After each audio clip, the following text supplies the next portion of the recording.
tuomaripaneeliin verrattuna melko paljon alaspäin. Toivottavasti tänään tuoltakin osin tahti muuttuu.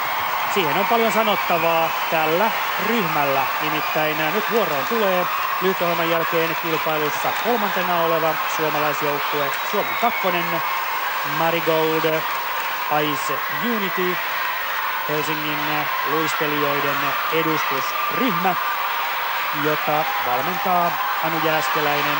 Anu on myös tehnyt tämän vapaa-ohjelman koreografian ja tässä tarinana on 24 tuntia New Yorkissa. Ohjelman musiikki on kooste erilaisista musikaaleista, muun muassa Saturday Night Fever musical, Fame ja Hawaiian Margoshes. Palaan sen verran vielä tuohon Kanadan tilanteeseen. Kanadan ykkösjoukkue meni, kuten varmasti näitte ruudusta, kilpailun kärkeen. Kaikki 9 tuomaria sijoittivat sen ykköseksi. Tämä vapaa-ohjelma painottuu loppuarvostelussa 2/3 verran, eli jos Suomen kakkosjoukkue, nyt jäällä oleva Marigold Ice Unity, arvioidaan tässä vapaa-ohjelmassa Kanadan ykkösjoukkuetta paremmaksi, vaihtuu joukkueiden järjestys myös lopputuloksissa, eli periaatteessa voittamalla vapaa-ohjelman Marigold olisi myös maailman mestari. Ja se on jo paljon vaadittu. Se vaatii täydellistä onnistumista. Hyvä yhtäaikainen alku on ollut joukkueella. Toivotaan samaa tunnelmaa heille kuin eilen lyhytohjelmaosuudella.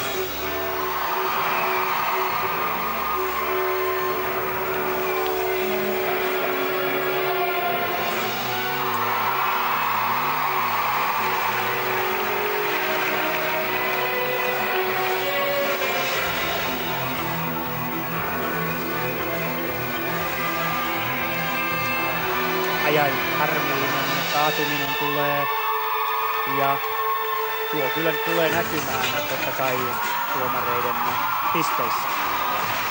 Valitettavasti.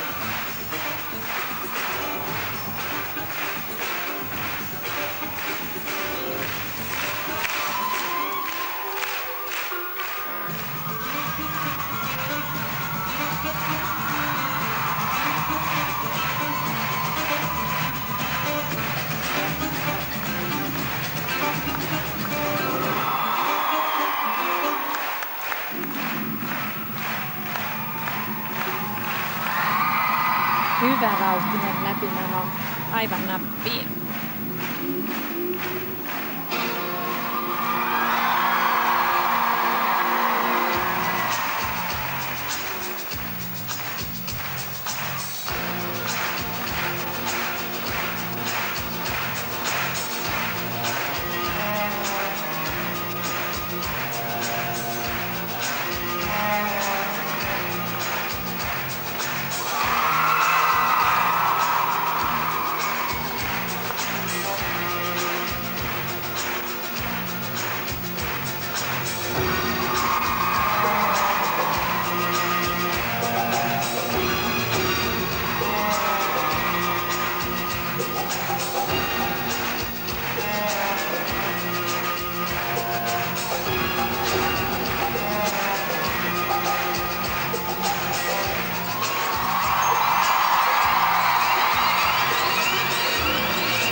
hyvä äsken sarja. Aivan mainio ja vaikea.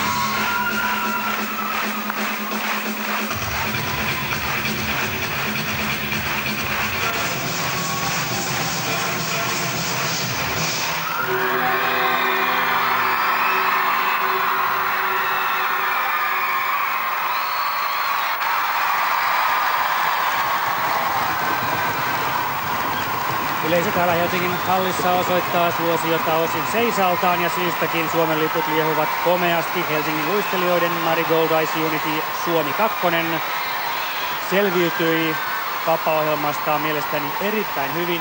Eikä tätä Anu Jääskeläisen koreografiaa mielestäni suotta kehuta. Varsin mielenkiintoinen tarina ja hyvä toteutus.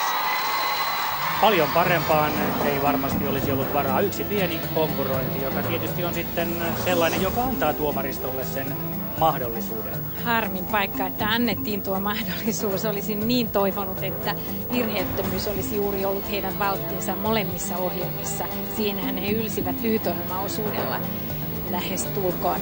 Tässä ohjelmassa, jos kanadalaisten kohdalla kerroin, että vaatetus, puvustus, musiikki, sen tulkinta, kaikki istuivat yhteen, niin myös meillä suomalaisilla. Ohjelma on viimeistelty aivan pikkupiirtoa myöten. Kaikki osa-alueet matchaavat yhteen. Joukkue elää tunteillaan koko suorituksen ajan, mikä näkyy heistä, niin tuleekin. Ja kyllä minusta nuo Anun ideat ei turhaan ole esillä maailmanlaajuisesti. Hänellä niitä riittää. Muistan jo pikkutyttönä hänet hyvin innostavana oppilaana, joka toi omia ideoitaan, jatkuvasti omia musiikkejaan, että kyllä tuo on kantanut hedelmää. Loistava työ Anu Jääskeläiseltä. Ja ehkä joku vähemmän taitoluistelua seurannut pohdiskelee, että onko tuo sukunimi vai sattumaa vai ei, mutta vastaus on, että ei ole. Kyllä Anu on Oula Jääskeläisen sisko, pikkusisko. Ja myös isosisko muuten. Anteeksi, niin isosisko, kyllä. Ja Asla Jääskeläinen, joka tanssii operan balletissa, on pikkuveli, myös Oulan pikkuveli. Vielä tuosta muodostelun alkuajoista sen verran, että kyllä kiitos tällekin joukkueelle ja menestykselle kuuluu myös Jane Erkolle, joka on tämän lajin Suomeen aikanaan tuonut. Anu Jääskeläinen